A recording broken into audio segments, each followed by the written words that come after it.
ওং নম ভগবতে বাসুদেবায় নম। জয় শ্রীকৃষ্ণ, রাধে রাধে। বন্ধুরা, ভগবান শ্রীকৃষ্ণের জন্ম মাস অর্থাৎ এই ভাদ্র মাস আর ইতিমধ্যেই শুরু হয়ে গেছে। এই মাসকে শ্রীকৃষ্ণের মাসের সঙ্গে সঙ্গে আর মা লক্ষ্মীরও মাস বলে গণ্য করা হয়। কারণ এই মাসে যেমন ভগবান শ্রীকৃষ্ণের জন্ম হয়, আর ঠিক পাশাপাশি এই মাসেই শ্রী লক্ষ্মী স্বরূপা রাধারানীরও জন্ম হয়। তাই এই মাস একাধারে যেমন শ্রীকৃষ্ণের মাস, আর ঠিক তেমনই মা লক্ষ্মীরও মাস। তাই শাস্ত্র অনুযায়ী এই মাসে আমাদের কিছু কিছু বিষয় পালনের কথা বলা হয় এবং কিছু কিছু খাবার খাওয়ার কথা বলা হয়, আর যা খেলে আমাদের শরীর সুস্থ এবং নিরোগ থাকবে। এবং এই ভাদ্র মাসে এমন কিছু বিষয় রয়েছে যা আমাদের সর্বদা এড়িয়ে চলা প্রয়োজন, নচেত এতে পরিবার সংসারের অমঙ্গল হয়। বন্ধুরা, আজ এই ভিডিওর মাধ্যমে আপনাদের সাথে আলোচনা করব যে এই পবিত্র ভাদ্র মাসে আমাদের কোন কোন বিষয়গুলি অবশ্যই মেনে চলা প্রয়োজন এবং কোন খাবারগুলি এড়িয়ে যাওয়া প্রয়োজন। বন্ধুরা, আশা করছি এই ভিডিওটি আপনাকে সমৃদ্ধ করবে। তাই বন্ধুরা, ভিডিওটি শেষ পর্যন্ত মনোযোগ সহকারে দেখুন এবং এই ভিডিওটি দেখে যদি উপকৃত হন তাহলে ভিডিওতে একটি লাইক করে কমেন্টে জয় শ্রীকৃষ্ণ, রাধে রাধে লিখে কমেন্ট অবশ্যই করবেন এবং ভিডিওটি যতটা পারবেন বন্ধু বান্ধব আত্মীয়জনদের সাথে শেয়ার অবশ্যই করবেন। মনে রাখবেন, আপনার একটি শেয়ার অনেক মানুষকে উপকৃত করে তুলতে পারে। বন্ধুরা, হিন্দু পঞ্জিকা অনুযায়ী 4টি পবিত্র মাসের মধ্যে এই ভাদ্র মাস অন্যতম। আর বাংলা পঞ্জিকা অনুযায়ী এটি বছরের পঞ্চম মাস। আর ভাদ্র মাসকে যেহেতু শূন্য মাস বলা হয়ে থাকে, কারণ প্রাচীন কৃষি সভ্যতায় এই মাসে ধান কাটা হতো, কৃষিকাজ প্রায় বন্ধ থাকতো। আর সেই কারণে এই মাসে কিছু কিছু মাঙ্গলিক কাজ করা একেবারেই উচিত নয়, যেমন বিবাহ, উপনয়ন, গৃহ আরম্ভ ও গৃহপ্রবেশ, বৃক্ষ প্রতিষ্ঠা, এই সকল মাঙ্গলিক কাজ থেকে বিরত থাকা প্রয়োজন। তবে এই মাসে অন্নপ্রাশন, নামকরণ, সাধ ভক্ষণ, ক্রয় বাণিজ্য এই সমস্ত ক্ষেত্রে কোনো প্রকার বিধি নিষেধ নেই।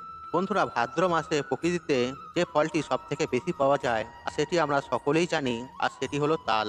বন্ধুরা, ভগবান শ্রীকৃষ্ণের সব থেকে পছন্দের ফল হিসেবে এই তাল ফলকে গণ্য করা হয়।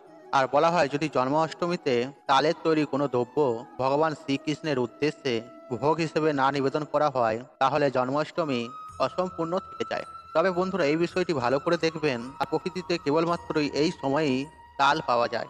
তাই বন্ধুরা, এই পবিত্র ভাদ্র মাসে ভগবান শ্রীকৃষ্ণের উদ্দেশ্যে যেমন তাল নিবেদন করার কথা বলা হয়, তারই পাশাপাশি এই মাসে তালের বিভিন্ন প্রকার সামগ্রী অবশ্যই পরিবারের সকলের গ্রহণের কথা বলা হয়। তালের বড়া, তালের কেক, তালের পিঠে, তালের ক্ষীর আর এইসব প্রকৃতির তাল দিয়ে তৈরি বিভিন্ন প্রকারের খাবার এই মাসে অবশ্যই সপরিবারে গ্রহণ করার চেষ্টা করুন। এতে সুস্থ ও নিরোগ থাকবেন। বন্ধুরা, এর পাশাপাশি সনাতন ধর্ম অনুযায়ী পবিত্র এই ভাদ্র মাসে যে খাবার সেবন করা অতি পবিত্র কাজ হিসেবে গণ্য করা হয়, আর সেটি হলো পঞ্চগব্য সেবন। সঠিক পরিমাণে পঞ্চগব্য সেবন করলে দেহ ও মন পবিত্রতা থাকে। আর এই পঞ্চগব্য আপনি বাড়িতেও তৈরি করতে পারেন অথবা বাজারে যে কোনো আয়ুর্বেদিক দোকান থেকেও এই পঞ্চগব্য আপনি কিনতে পারেন। আর এর পাশাপাশি এই ভাদ্র মাসে যে খাবার খেলে শরীর সুস্থ নিরোগ থাকে, আর সেই খাবারগুলি হলো মাখন, ঘি, কালো তিল, কালো জিরে এবং গরুর দুধ। তবে আর এগুলি সর্বদা সঠিক মাত্রায় গ্রহণ করা প্রয়োজন। আর এরই পাশাপাশি এই মাসে খাওয়ার নিয়মে বলা হয়েছে, কোনো গুরুপাক জাতীয় খাবার একদমই গ্রহণ করা উচিত নয়। মশলাদার ও উত্তেজক খাদ্য ও পানীয় গ্রহণ এই মাসে এড়িয়ে যাওয়া প্রয়োজন, কারণ শরীরের হজমের ব্যাঘাত ঘটে। আর এই মাসে শুধুমাত্র দুধি সেবন থেকে বিরত থাকার কথা বলা হয়েছে, কারণ এতে বাত বৃদ্ধি পায়।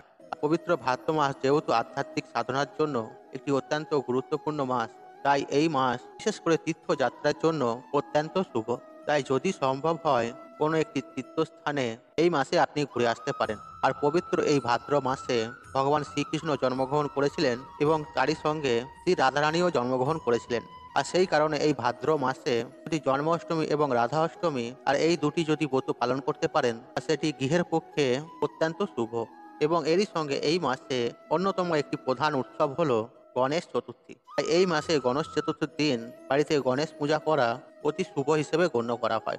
এই মাসে সব থেকে পবিত্রতম দিন হিসেবে গণ্য করা হয় মাসের একাদশী অর্থাৎ অজা একাদশীর দিনটি। আর এই দিন ভগবান শ্রী বিষ্ণুর উপবাস করা অত্যন্ত শুভ।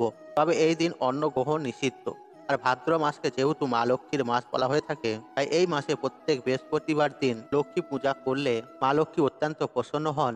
এবং লক্ষ্মী পূজার পাশাপাশি এই মাসের প্রত্যেক বৃহস্পতিবার দিন যদি বাড়ির ঈশান কোণে অর্থাৎ উত্তর পূর্ব কোণে একটি ঘিয়ের প্রদীপ যদি জ্বালিয়ে রাখতে পারেন, আর সেটি গৃহের ক্ষেত্রে শুভ বার্তা নিয়ে আসে। আর সম্ভব হলে প্রত্যেক দিন সন্ধ্যাবেলায় এই বিষয়টি করার চেষ্টা করবেন।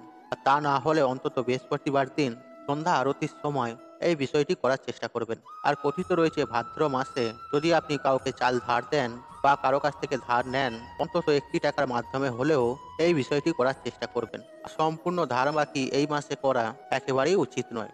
আর ভাদ্র মাস যেহেতু আধ্যাত্মিক সাধনার মাস এবং এই মাসেই ভগবান শ্রীকৃষ্ণের জন্ম, তাই এই মাস গীতা পাঠের জন্য বা গীতা পাঠ শুরু করার জন্য সব থেকে বেশি উত্তম মাস। তাই সম্ভব হলে এই মাসে প্রত্যেক দিন একটি গীতা শ্লোক পাঠ করা প্রয়োজন এবং এই গীতা শ্লোক পাঠ করার সময় অবশ্যই এর অর্থ বোঝার চেষ্টা করবেন। এবং এই মাসে প্রত্যেক শনিবার দিন শনিদেবের পূজা অর্চনা করলে আর জন্মছকে শনিদেবের অশুভ প্রভাব থেকে খুব সহজেই মুক্তি পাওয়া যায়।